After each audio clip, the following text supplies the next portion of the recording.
This is Georgia551, and we're doing something a little different with electronics. Now this could apply to whether you're using rabbit ears, roof antenna, cable, or satellite. I have a cable at the back of the TV that's pretty much stretched to its limits, literally. A 3-foot cable was good enough for my older TV, but this one just stretches.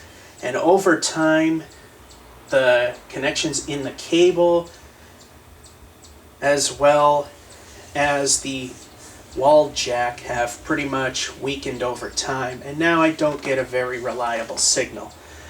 So we're going to replace the 3-footer with the 6-foot cable, and we're going to replace the wall mount with that one. And so that I can easily remove the cable from the wall mount, I have got this pull-off connector here. So I can simply pull the cable out of the socket. Now, some of you say that, why bother with that if you get protection from lightning strikes or from massive power surge?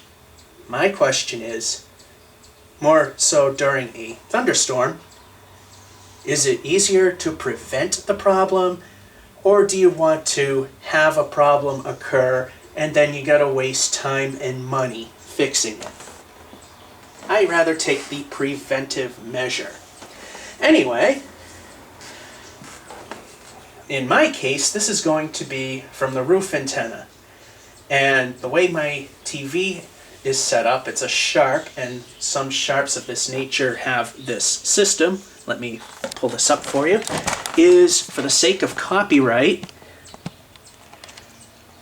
right there, I have the ability to put up the signal strength meter without audio or video. And as I said, in the land of copyright, this is a very good thing because we don't have audio or video to worry about, and then I can't make money off this. Alrighty, so the very first thing we're going to do, and this is going to be the easiest part, is we're going to take this cable right here and we're going to attach this slip-on adapter like so. And this should be the easiest thing to do. Unless the cable is slightly misaligned, there we go. You have the input, if the input wire, the main wire right here in the middle is slightly bent, it makes things like this hard to install. Alrighty. Next up, we're going to over here, this thing is very loose. We are now going to remove that beat up wall adapter and install this new cable. So here's the cable. As you can, it just came off without any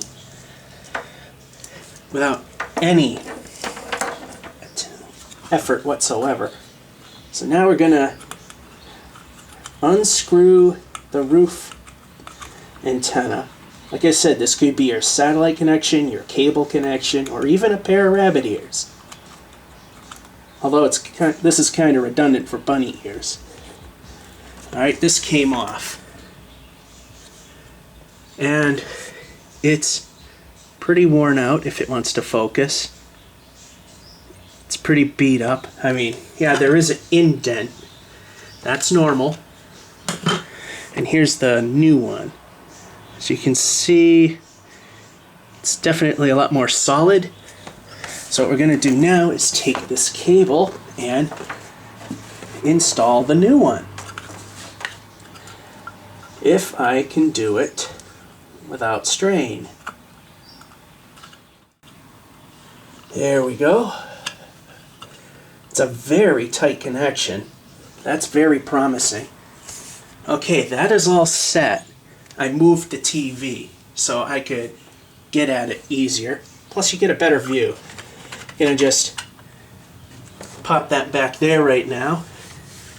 Not gonna bother actually tightening stuff until we are done. Now we're gonna attach our brand new cable to this, which, as everything else, it wasn't very smooth. Oh, wait a minute. We don't want to do it that way. We want the slip-on. Just like that.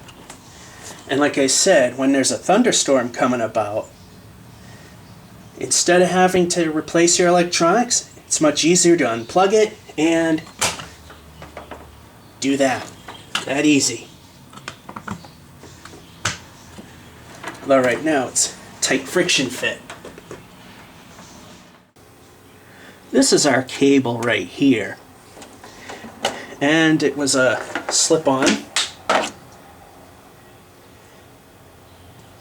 And as you may be able to see, it's a little dusty, but it's out of round.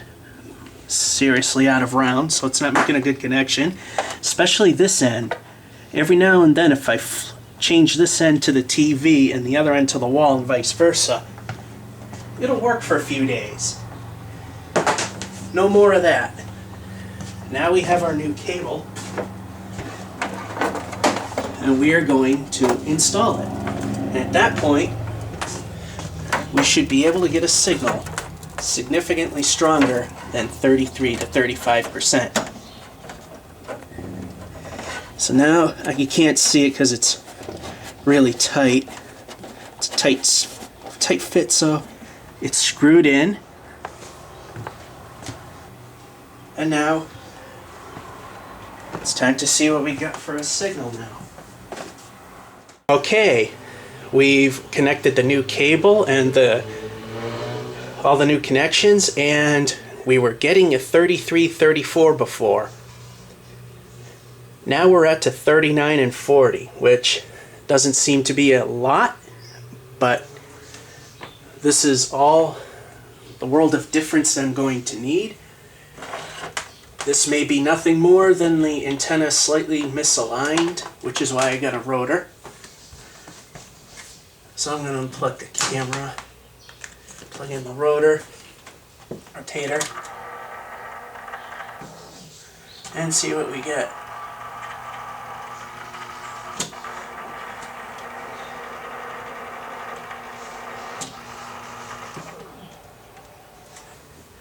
Well, it's better than what it was. I'm going to enter a channel. Well, it's definitely better than what it was. But as you could see, we went from low 30s on the initial channel to low 40s. And that's replacing cables, which is a good idea if you wiggle stuff and you realize that you're changing your signal strength as you do so. Have a good one.